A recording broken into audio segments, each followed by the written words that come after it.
안녕하세요. 오늘도 사연 살롱을 찾아주셔서 감사합니다. 저는 40대 초반에 서울에 사는 여성이에요. 저는 결혼한 지 얼마 되지 않아서 올해에야 결혼 1주년을 맞이한 아직 신혼이라면 신혼인데요. 남들보다 좀 늦은 나이에 결혼했지만 제 인생에 진짜 짝을 만났다고 믿기 때문에 다른 사람이 늦게 결혼했다 어떻다 뒷말을 해도 저는 엄청나게 만족하고 있어요. 어차피 제 인생인데 남들에게 보여주려고 결혼하는 거 아니잖아요. 저와 제 남편의 인연이 그때 닿았기 때문에 자연스럽게 이루어진 거라고 생각해요. 왜 사람들이 똥차 가고 벤치 온다고 말하잖아요. 저야말로 그런 경우에 해당됐던 것 같아요. 실은 제가 30대 초반에 정말 좋아했던 사람과 헤어지면서 많은 시간 참 힘들어 했었어요.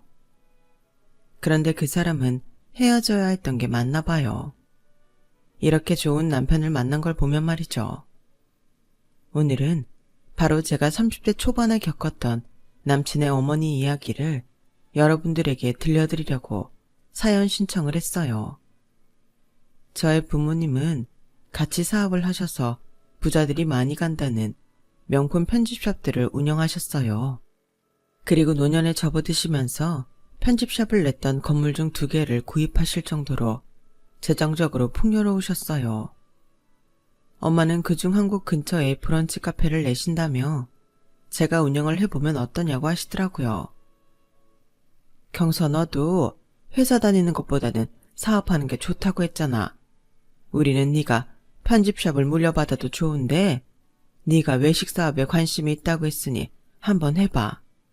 보니까 편집샵 손님들이 친구들하고 같이 와서 쇼핑하고 차 마시러 가거나 밥 먹는 일이 많은 것 같아서 편집샵 건너편 건물에 브런치 카페를 내려고 하거든. 사람들이 같은 건물에 있는 데보다는 다른 건물의 카페를 더 많이 가더라고. 그래서 일부러 건너편에 있는 건물 1층에 브런치 카페를 낼 거야. 엄마 생각은 정말 좋은데 그래도 내가 경영에 대해 뭘 아는 건 없잖아. 여태까지 책으로만 배웠지 실제로 해본 적이 없는데 갑자기 운영부터 하면 제대로 못하고 망할 수도 있어. 그러니까 브런치 카페 해본 사람이 매니저를 하고 나는 그 사람 바로 밑에서 배우면 좋을 것 같아. 역시 우리 딸이 야무지다니까. 경서야, 아빠도 네 생각에 찬성이다. 안 그래도 네 엄마한테 다른 경영자 찾아서 운영 맡기고 네가 배우는 게 어떠냐고 했는데 네 엄마는 무조건 너한테 맡기겠다고 하잖니. 엄마는 네가 누구 밑에서 일하는 거 힘들까봐 그랬지. 정말 괜찮겠어? 힘들긴 뭐가 힘들어. 나 지금도 회사에서 다른 사람 밑에서 일하고 있잖아. 회사도 다녔는데 내가 하고 싶은 일을 위해서 다른 사람한테 배우는 건데 완전 좋지.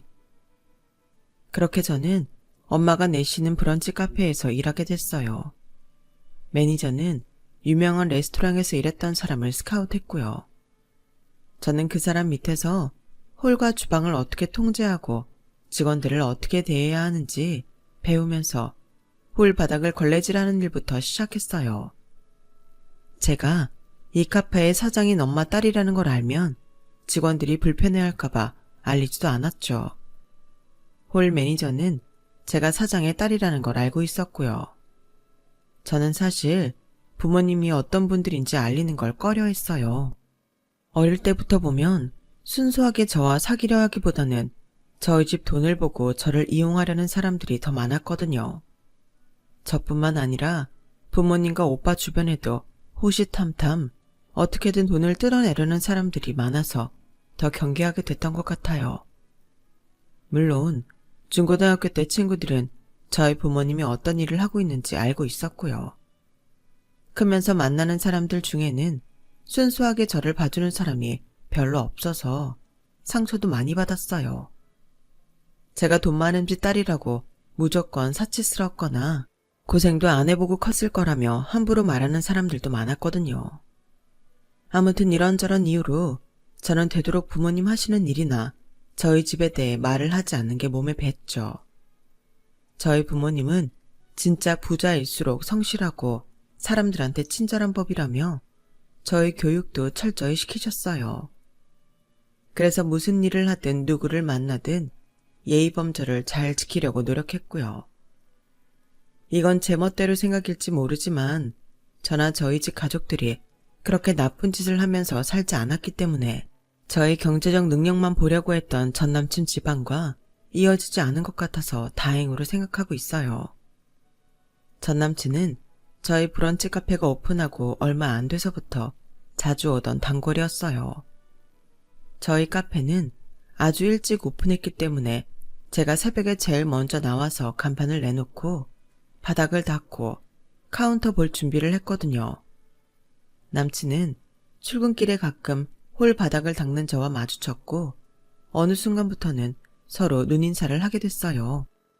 늘 말끔하게 양복을 차려입고 근사한 가죽 가방을 한 손에 들고서 바쁜 걸음으로 출근하는 그 사람 모습을 보며 흔한 회사원은 아닐 것 같다는 생각은 했었어요.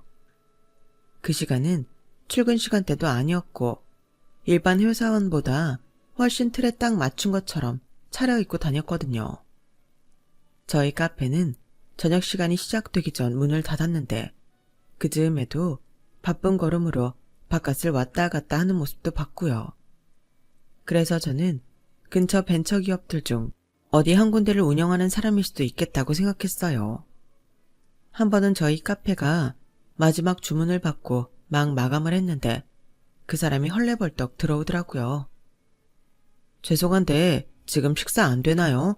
아무거나 재료 남는 거 있으면 만들어 주실 수 있을까요? 제가 오늘 하루 종일 아무것도 못 먹어서요. 라는데 안색도 헬쓱하고 입도 바짝 마른 게 되게 힘들어 보이더라고요. 저희가 지금 매장은 마감을 하는데요. 괜찮으시겠어요? 아, 네, 포장해 주세요. 어차피 사무실에서 먹으려고 했거든요. 일이 많아서 서류 보면서 먹어야 되거든요. 남자는 저와 이야기를 하면서도 틈틈이 문자를 확인하고 답을 보내는 것 같더라고요. 그러시면 드시고 싶으신 거 메뉴에서 골라주세요. 제가 포장해서 갖다 드릴게요. 정말 그래도 될까요? 너무 죄송한데요.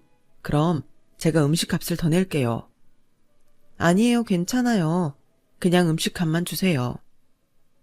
남자는 몇 번이나 고맙고 죄송하다고 인사를 하며 결제를 했고 저는 남자가 고른 음식을 주방에 직접 말하고 음식이 나오자마자 포장을 해서 갖고 갔어요.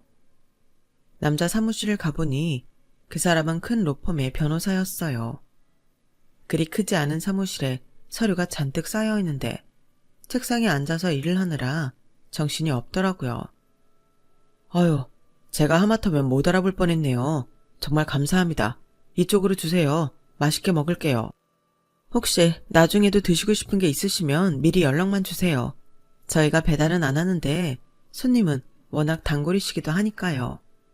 몇몇 단골분들은 바쁘실 때 저희가 이렇게 직접 갖다 드리거든요. 아, 정말요? 너무 잘 됐네요. 그 카페 음식이 제 입에 참 잘 맞아서 좋아하거든요. 앞으로 종종 부탁드릴게요. 그렇게 그 남자와의 인연이 본격적으로 시작되었어요. 남자는 정말 밤낮을 가리지 않고 일에 매달려 사는 것 같더라고요. 그럼에도 법원에 가거나 의뢰인을 만나러 가는 경우가 아니면 점심은 꼭 저희 카페에 와서 먹었어요. 갈 때는 커피도 주문했고요. 저는 일주일에 2번쯤은 남자의 주문을 받아서 저녁 시간에 그 사람 사무실로 포장 배달을 갔어요. 그러다가 어느 날 그 사람이 이러더라고요. 경서씨, 저랑 진지하게 만나보실래요? 저 사실 전부터 경서씨한테 호감 많았거든요. 저 알고 보면 괜찮은 놈이에요. 바쁜 게 좀 흠이라면 흠이지만요. 실은 저도 늘 말끔하게 차려입고 다니는 그 사람에게 호감이 있었기에 바로 그러겠다고 했어요. 어쩌면 변호사라는 직업 때문에 사귄 거 아니냐고 하실지 모르지만 저는 변호사를 그다지 좋아하지 않았었거든요. 부모님이 일 때문에 변호사 사무실 몇 번 간 적이 있는데 다들 수임료만 비싸게 받고 굉장히 머리 굴르면서 일하는 사람들로 보여서 솔직히 재수없다고 생각했었어요. 저희 집이 꼭 무슨 사자 들어간 직업을 가진 사람을 눈치집히게 선호하는 집안도 아니었고요. 그런데 그 남자를 만나고서는 직업은 보이지도 않더라고요. 사람이 좋으니까 제가 싫어했던 건 아무 문제가 되지 않았어요.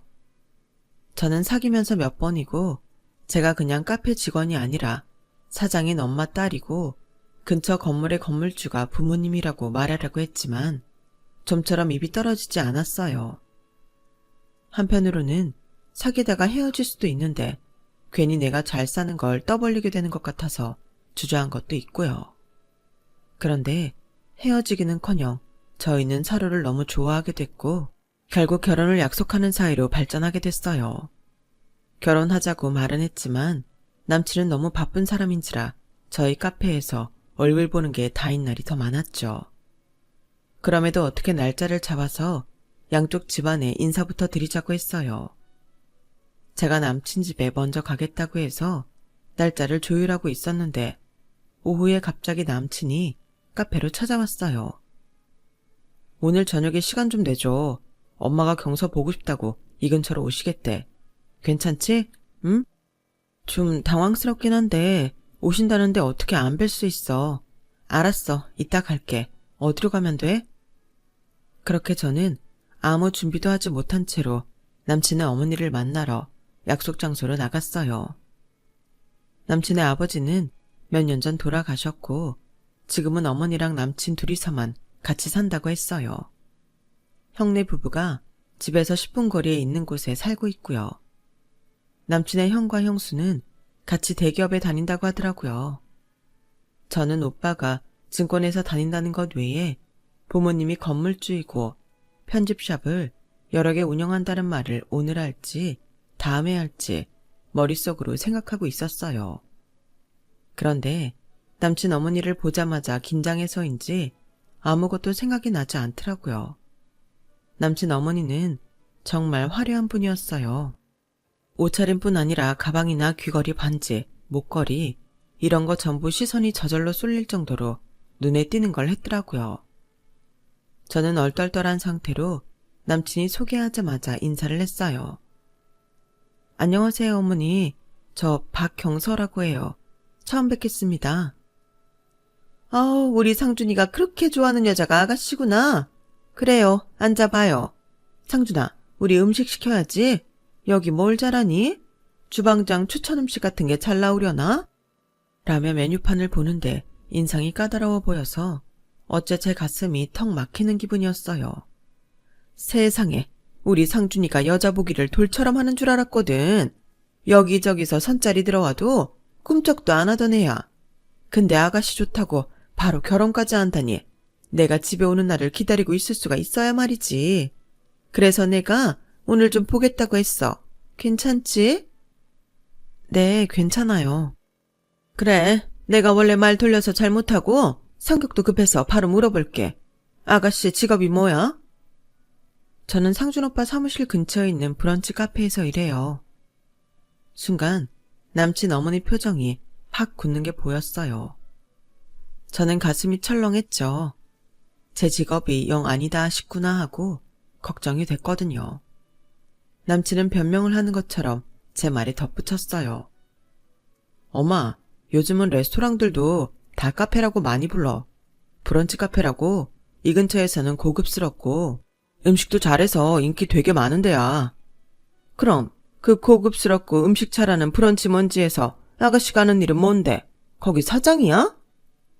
저는 사장이 우리 엄마라고 말을 하려고 했어요. 그런데 남친이 차갑게 변한 자기 엄마 태도에 놀랐는지 자기가 나서서 막 설명을 하더라고요. 그건 아닌데 아직 젊고 지금 배워가는 중이잖아. 그 카페에서 제일 유능한 직원이니까 금방 카페도 차릴 수 있어. 라고 하자 남친 어머니는 까랑까랑한 목소리로 언성을 높였어요. 상준이 너 지금 제정신이야? 그냥 차라리 결혼하기 싫다고 해. 여기 음식 시킨 거 다 취소해주세요. 여기 종업원 어디 갔어요? 라며 서슬퍼렇게 종업원을 부르더니 좀 전에 시킨 음식을 전부 취소하고는 저를 싸늘하게 내려다보며 아가씨, 잠깐 밖에서 나 좀 봐. 상준이 넌 따라올 생각 마. 라더니 먼저 성큼성큼 식당을 나갔어요. 남친 어머니는 저를 한 커피 전문점으로 데리고 들어가더니 자리에 앉자마자 이렇게 말했어요. 다 필요 없고 당장 우리 상준이랑 헤어져.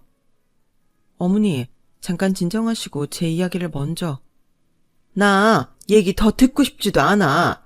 하다못해 거기 홀 매니저라도 한다고 하면 그래도 참았을지도 몰라. 아니, 그래도 안 되지. 언감생심 그것밖에 안 되면서 감히 변호사인 우리 아들을 넘봐? 믿는 구석이라도 있는 거야. 아니, 변호사 집안에서 아가씨 같은 사람하고 결혼하라고 허락해 줄 줄 알았어? 이 아가씨가 아주 드라마를 너무 많이 봤나 봐. 맨날 못 사는 여자가 직업 좋은 남자랑 신데렐라처럼 잘 되고 그런 거 보면서 헛꿈 꾼 것 같은데 나는 절대 허락할 수 없으니까 지금 이 자리에서 아가씨가 우리 아들 앞으로 안 만난다고 약속해. 안 그러면 나 아가씨 카페 사장한테 아가씨 자르라고 할 거야. 꽃뱀짓하고 돌아다닌다고 투서 넣을 거라고. 저는 너무 어이가 없어서 남친 어머니를 그저 보기만 했어요. 무슨 말을 해도 통하지 않을 것 같았고 저는 일단 오늘은 돌아가시라고 하고 자리를 피해 나왔죠. 그런데 남친 어머니는 바로 저를 따라 나오더니 뒤에서 갑자기 제 머리채를 확 잡는 거였어요. 너 빨리 지금 우리 상준이랑 안 만난다고 말하라고. 너 같은 것들 내가 얼마나 많이 본 줄 알아? 내가 오만정성 다 들여서 키운 아들을 너 따위 카페나 출근하는 나부랭이한테 빼앗길 것 같아? 어머니, 잠깐 이거 놓고 말씀하세요. 어머니. 어머니는 누가 네 어머니야? 그 어머니 소리 집어치우지 못해? 저는 그 수모를 당하고서도 남친과 헤어지겠다는 생각을 하지 못했어요. 그만큼 남친을 많이 좋아했거든요. 남친은 자기 엄마가 그렇게 나을 줄 몰랐다며 많이 당혹스러워했고요. 경서야, 내가 진짜 미안해. 엄마가 인생의 자랑이 오직 나랑 형 잘 키운 것밖에 없다고 늘 그러시거든. 아마 거기서 오는 자존심 때문에 그러신 것 같아. 내가 대신 사과할게. 너 많이 힘들지? 오빠가 그렇게 말해주니 마음이 좀 낫긴 한데 내가 오빠 어머니 마음에 안 드는 건 맞아. 어떡하지? 내가 엄마한테 잘 말할 테니까 조금만 기다려줘. 나랑 헤어진다느니 그런 말 하면 안 돼. 당연하지. 내가 오빠랑 왜 헤어져? 아, 근데 오빠, 나도 할 말이 있는데 우리 만나서 얘기해. 저는 남친한테 우리 집에 대해 털어놓을 생각이었어요.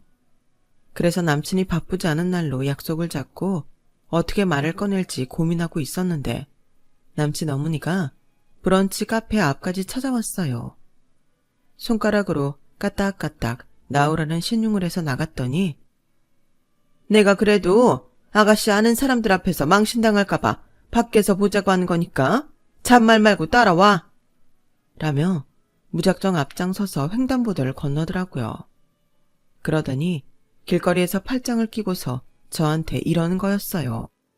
아가씨는 내 말이 우스워? 왜 헤어지겠다는 말을 안 해? 내가 결심이 서면 연락하라고 전화번호도 줬잖아. 죄송한데 저 상준이 오빠랑 같이 있고 싶어요. 그래서 제가 드리고 싶은 말씀이 있는데요. 저희 집이 실은 그럼 너 30평짜리 아파트에 상준이 타고 다닐 외제차 해와. 네가 그거 해올 수 있다고 하면 일단 며느리 후보로는 넣어줄게. 네? 30평짜리 아파트에 외제차요? 그걸 저보고 하라고요? 못하겠지? 그러니까 헤어지라고. 네가 어디서 또 상준이 같은 변호사 신랑감을 만나볼 거야? 아마 앞으로 평생 없을 거다. 내가 애써서 키워놓은 아들 네가 툭 치갔겠다는데 그 정도는 해줘야 되는 거 아니야? 그리고 나도 아들 키운 값은 받아내야겠으니까 나한테도 2천만 원은 가져와야 해. 그거 상준이 오빠도 아는 내용인가요? 아니죠.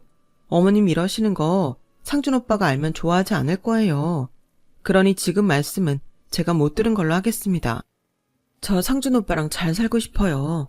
결혼 허락만 해주시면 어머니 실망시켜드리는 일은 없을 거예요. 넌 이미 내 기대를 꺾어놔서 엄청나게 실망시켰어.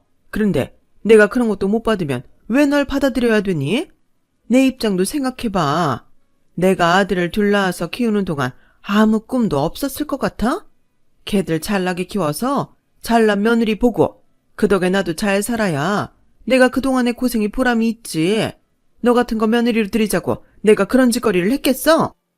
길거리에서 저한테 삿대질을 하는 남친 어머니의 목소리는 점점 커져만 갔고 지나가는 사람들은 아예 걸음을 멈추고 저희를 쳐다보기까지 했어요. 더는 이대로 있어서는 안 되겠다 싶었어요. 제가 말씀드릴 게 있으니 어디 잠깐 들어가서 이야기를 더 했으면 좋겠는데요. 그냥 이 자리에서 얘기해. 난 너랑 물 한 잔도 같이 마시고 싶지 않다고. 너 눈치 되게 없구나. 종업원 일해서 어디 그 가게 장사가 잘 되겠어? 얼른 대답해. 혼수랑 2천만 원 가져올 거야? 내 아들이랑 헤어질 거야? 저 일단 여기서 헤어지겠다는 말씀은 못 드려요. 나중에 제가 다시 가서 드릴 말씀이 있으니까요. 좀 기다려주세요. 오늘은 이만 보는 눈도 많고 아직 일하는 시간이 들어가 보겠습니다. 그렇게 인사를 꾸벅하고 횡단보도 신호등이 바뀌자마자 마구 뛰어가는 제 뒤에 대고 남친 어머니는 아우 저 망할려니? 라며 욕하는 소리가 들렸어요. 제가 좋아하는 남자의 어머니가 저한테 이렇게까지 모질게 대하는 건 정말 가슴이 찢어지는 것만 같았어요. 태어나서 처음 당해보는 모욕이기도 했고요. 저는 그때까지 어디 가서 그런 대접을 받아본 적이 한 번도 없었거든요. 이게 다 부모님이 잘 살아서 나랑 오빠까지 힘들지 않게 하셨구나 라고 생각하니 부모님이 더더욱 존경스럽고 대단하게 느껴졌어요. 꼭 돈이 많아서만이 아니라 부모님은 정말 성실히 열심히 사셨기 때문에 그 누구도 함부로 대하지 못했거든요. 결국 여태까지 제가 받은 대접들은 부모님 덕이었던 거죠. 저 하나만 딸랑 세상에 나와서 카페에서 일한다고 하니 이렇게까지 하찮은 취급을 받는다는 게 참 씁쓸했어요. 저도 일을 더 열심히 배워서 꼭 성공해야겠다고 굳게 다짐하는 계기도 되긴 했지만요. 제가 아무리 우리 집에 대해서 말을 하려고 해도 남친 어머니는 제가 말할 틈을 주지도 않아서 답답했어요. 그래서 남친을 만나자마자 저는 그 일부터 이야기했어요. 엄마가 너 또 찾아가서 그러셨다고? 아, 나 진짜 내가 그렇게 말을 했는데도 경서야, 너 상처받아서 어떡하냐? 내가 뭐라고 엄마는 그렇게까지 하시는지 모르겠다. 나 아직 로펌에서도 이제 막 신입 벗어서 그렇게 잘나지도 않은데. 그래서 말인데 오빠, 내가 우리 집 이야기 한 적 없잖아. 오빠는 막연히 우리 부모님 그냥 평범한 걸로 생각하는 것 같은데. 뭐 회사 다니다가 은퇴하셨거나 집에서 소일거리 하시거나 그러지 않을까라고 생각했지. 왜? 실은 우리 부모님 명품 편집샵 운영하셔. 매장 하나만 있는 거 아니고 몇 군데 있어. 그걸로 돈 버셔서 건물도 2개 있고. 지금 우리 카페도 엄마가 사장이야. 나는 카페 경험이 없어서 지금 매니저한테 일 배우려고 직원으로 있는 거야. 제 말에 남친은 한동안 아무 말도 못하고 눈만 꿈뻑꿈뻑 하면서 저를 쳐다보더라고요. 오빠, 왜 그래? 내가 그동안 숨긴 건 정말 미안한데 일부러 그랬던 건 아니었어. 계속 말하려고 했는데 어떻게 말할 기회를 자꾸 놓쳐버렸네. 아, 그랬구나. 그럴 수 있지 뭐. 이거 내가 아무리 변호사면 뭐하냐. 나는 그냥 월급쟁이고 네가 훨씬 잘 나가는데. 에휴, 우리 엄마 이 사실 알면 어쩌려고 그러셨는지 모르겠네. 오빠, 근데 어머니가 내 배경 모르고 날 좋아하기는 힘드실까? 오빠 어머니가 나를 우리 부모님하고 배경 말고 나 자체로 인정해 주셨으면 좋겠거든. 아니야. 엄마한테 네 진심을 잘 전달해 볼게. 그러면 엄마도 너 이해해주고 좋아하실 거야. 그리고 내가 같이 만날 자리 마련해 볼게. 하지만 남친의 설득은 실패로 끝난 건지 남친 어머니는 길에서 남친과 실랑이를 하다가 차도로 넘어지는 바람에 응급실에 실려갔다는 거였어요. 오빠, 어머니 괜찮으셔? 많이 다치신 거 아니야? 아, 다행히 신호등 파란불로 바뀔 때여서 차들도 멈추고 있었거든. 엄마가 넘어지니까 차들도 바로 브레이크 밟아서 범퍼에 살짝 닿은 것 같아. 너무 걱정하지 않아도 돼. 어머니, 나 정말 싫으신가 보다. 어떡하지? 지금은 그런 걱정하지 말고 있어. 엄마랑 만나는 건 나중에 다시 정하자. 내가 다시 연락할게. 마음 편하게 갖고 있어. 하지만 저는 남친 어머니가 걱정이 됐어요. 아무리 범퍼에 살짝 닿았다고 해도 차 사고인데 나이 많으신 분은 더 아프실 게 분명했고요. 그래서 무작정 남친 어머니가 있다는 병원 응급실로 가서 남친 어머니 이름을 대고 지인이고 병문안을 왔다고 했죠. 그렇게 해서 남친 어머니 입원실을 찾아가는데 남친 어머니가 병원복을 입고서 정원에서 누군가 이야기를 하더라고요. 갑자기 왜 그랬는지 모르겠는데 그 이야기를 엿듣고 싶어서 조심스럽게 다가가 기둥 뒤에 몸을 숨기고 이야기를 들었어요. 세상에, 상준이가 그러는데 그 여자의 부모님이 아주 알아주는 부자라고 하더라고. 내가 그래서 슬쩍 알아봤거든. 그랬더니 세상에, 말도 마. 그런 알부자 또 없겠더라고. 게다가 그 여자애도 그냥 카페 직원이 아니고 엄마가 사장에 나중에 그거 경영하라고 지금 배우고 있는 거래. 어머, 그런데 너 그렇게 난리를 쳐놔서 어떡해. 상준이가 그러는데 걔가 나한테 자기 모습만 보고 인정받고 싶다고 그랬대. 웃기지 않니? 내가 그래서 일부러 횡단보도 노란불 바뀌는 거 보고 얼른 쇼 좀 했지. 그러다가 진짜 차 범퍼에 닿을 줄은 몰랐는데 그 덕에 이렇게 팔에 탁구공만한 혹이 생겼으니 지가 나한테 더 미안하지 않겠어? 한 번 더 난리 쳐주고 길을 확 꺾어서 받을 거 받은 다음에 네가 그런 집안 딸이었구나 하고 받아준 척 해야지 뭐. 아우, 자기 이럴 때 보면 진짜 계산적이야. 얄미워. 나한테는 그러지 마. 그러면 진짜 절규할 거야. 내가 아무한테나 그러나 어차피 모르는 척 하는 거 좀 이용하자는 거잖아. 생각해보니 재밌네. 저는 너무 소름이 돋았어요. 그리고 그 순간 아무리 남친이 좋아도 저런 집에 며느리로는 못 들어갈 것 같다는 생각이 들었고요. 그리고 한 번 더 난리치겠다는 남친 어머니의 계획은 생각보다 더 빠르게 진행됐어요. 며칠 후 바로 팔에 깁스를 하고 카페에 나타났거든요. 아가씨, 나 좀 봐. 우리 상준이랑 왜 안 헤어져? 내가 헤어지라고 했잖아. 내 말이 우스워? 아, 어머니, 여기로 오실 줄은 몰랐는데 나가서 따로 이야기하시죠. 이거 놔! 아가씨, 오늘은 내가 확답을 들어야겠으니까 얼른 대답해. 감히 카페 종업원이 언감생심 변호사를 넘봐? 아가씨가 뭔데 변호사 와이프가 되겠다는 거야? 어? 내가 그러려면 제대로 된 혼수 해오라고 했잖아. 5분 전인 새벽 6시 반에 나타나서 이 난리를 치는데 남친 어머니는 아마 아무도 없는 데에서 저를 길을 죽이고 그 다음에 받아주는 척 하려는 계산이었던 것 같아요. 하지만 그 시간에 제 이야기를 다 들은 엄마가 카페에 나와 있었어요. 거기에 매니저도요. 먼저 매니저가 나와서 남친 어머니한테 말했어요. 저기요, 이상준 변호사님 어머니 되시죠? 저랑 사장님이 어제 경서씨한테 사정 얘기 다 들었거든요. 지금 경서씨 기강 잡으려고 일부러 그러시는 거잖아요. 그러지 말고 조용히 나가주세요. 오픈 전에 남의 가게에 와서 이러시는 거 아니에요. 뭐라고? 지금 말 다 했어? 어디 감히 카페에서 일하는 주제에 나한테 이래라 저래라야. 나 대기업의 변호사의 나들들 엄마야. 네, 근데 경서씨가 이 카페 사장 딸이고 저 앞에 건물주에 편집샵 하는 사장님 딸인 거 다 알고서 이러시는 거잖아요. 매니저 말에 남친 어머니는 놀라서 파랗게 질려버렸어요. 뭐라는 거야 지금? 내가 뭘 한다고 그래? 그러자 그때 뒤에서 다 듣고 있던 엄마가 나오셨어요. 다 알고 계시잖아요. 우리 경서가 대기 병문안 갔다가 정원에서 친구분하고 하는 얘기 다 들었답니다. 우리의 얘기 아드님한테 다 듣고서도 일부러 기죽여서 혼수 다 받아내겠다고 이러시는 거라고요. 그 말에 남친 어머니는 얼굴이 빨개지더니 어쩔 줄 몰라 했어요.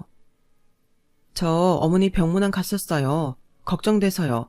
그랬다가 정말 깜짝 놀랄 만한 이야기를 들었고요. 결국 저 자체는 인정을 못 하시겠다는 거잖아요.